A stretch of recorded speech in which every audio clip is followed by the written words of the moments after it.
কোরবানি তো দূরের কথা, ঈদে ন্যূনতম মাংসও জুটবে না গাজাবাসীর কপালে। 7 শীর্ষ সম্মেলনে মোদিকে আমন্ত্রণ পাঠায়নি কানাডা। গাজায় নিঃসন্দেহে যুদ্ধাপরাধ করেছে ইসরায়েল, মন্তব্য ম্যাথু মিলারের।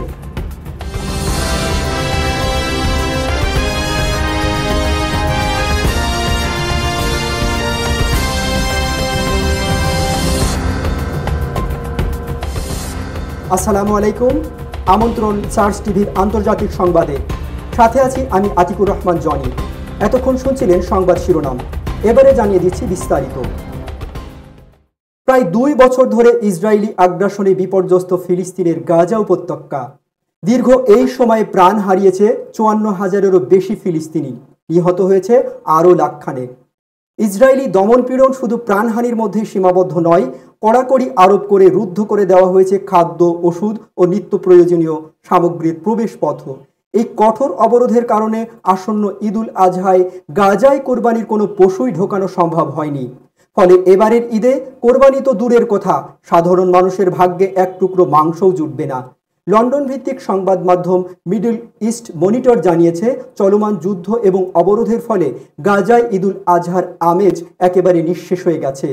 2023 সালের 7 অক্টোবর থেকে গাজায় হামলা চালিয়ে আসছে ইসরায়েল। এর ধারাবাহিকতায় চলতি বছরের 2 মার্চ থেকে অঞ্চলটিতে কঠোর অবরোধ জারি করা হয়। এমন প্রেক্ষাপটে ফিলিস্তিনিরা যুদ্ধাবস্থায় দ্বিতীয়বারের মতো ঈদুল আজহা উদযাপন করতে যাচ্ছে, কিন্তু ইসরায়েল খাদ্যকেও যুদ্ধের হাতিয়ার হিসেবে ব্যবহার করছে। ফলে গাজায় দেখা দিয়েছে তীব্র খাদ্য সংকট ও দুর্ভিক্ষ। এদিকে চলতি বছরের 15 থেকে 17 জুন কানাডায় অনুষ্ঠিত হতে যাচ্ছে 7 শীর্ষ সম্মেলন। সদস্য দেশগুলো হলো যুক্তরাষ্ট্র, যুক্তরাজ্য, ফ্রান্স, জার্মানি, ইটালি, কানাডা ও জাপান। যদিও এই গোষ্ঠীর সদস্য না হলেও ভারত 2019 সাল থেকে নিয়মিত এই সম্মেলনে অংশ নিচ্ছে। তবে এবার ব্যতিক্রম ঘটেছে। সম্মেলনে ভারতের প্রধানমন্ত্রী নরেন্দ্র মোদীকে আমন্ত্রণ জানায়নি আয়োজক দেশ কানাডা। এর ফলে 6 বছরের মধ্যে প্রথমবারের মতো নরেন্দ্র মোদী G7 শীর্ষ সম্মেলনে যোগদানের সম্ভাবনা নেই বলে মনে করছেন বিশ্লেষকরা। নরেন্দ্র মোদীকে এই সম্মেলনে আমন্ত্রণ না জানানোর পেছনে কারণ হিসেবে সামনে এসেছে দুদেশের সাম্প্রতিক টানাপোড়েন। কেননা 2023 সালের সেপ্টেম্বরে কানাডার প্রাক্তন প্রধানমন্ত্রী জাস্টিন ট্রুডো ভারতের বিরুদ্ধে অভিযোগ তুলেছিল। তখন তিনি বলেছিলেন, খালিস্তানি বিচ্ছিন্নতাবাদী হরদীপ সিং নির্ঝর হত্যার সঙ্গে ভারতীয় সরকারি এজেন্ট জড়িত।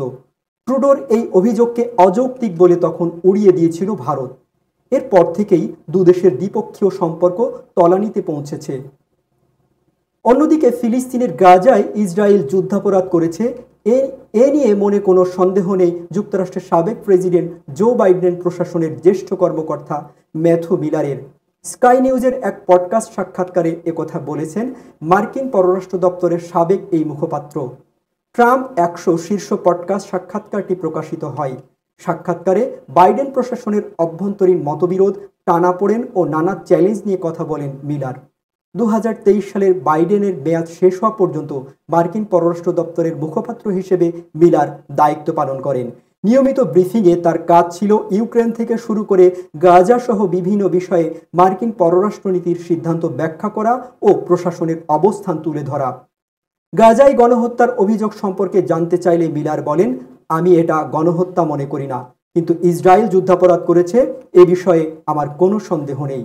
সরকারে থাকাকালীন কেন কথা বলেননি এমন প্রশ্নের জবাবে মার্কিন পররাষ্ট্র দপ্তরের সাবেক এই মুখপাত্র বলেন, যখন আপনি মঞ্চে বা সরকারি মুখপাত্র হিসেবে থাকেন তখন আপনি ব্যক্তিগত মতামত প্রকাশ করেন না। দর্শক, এই ছিল এখনকার মতো সংবাদে। পরবর্তী সংবাদ দেখার আমন্ত্রণ জানিয়ে এখানেই শেষ করছি। ধন্যবাদ সবাইকে সাথে থাকার জন্য।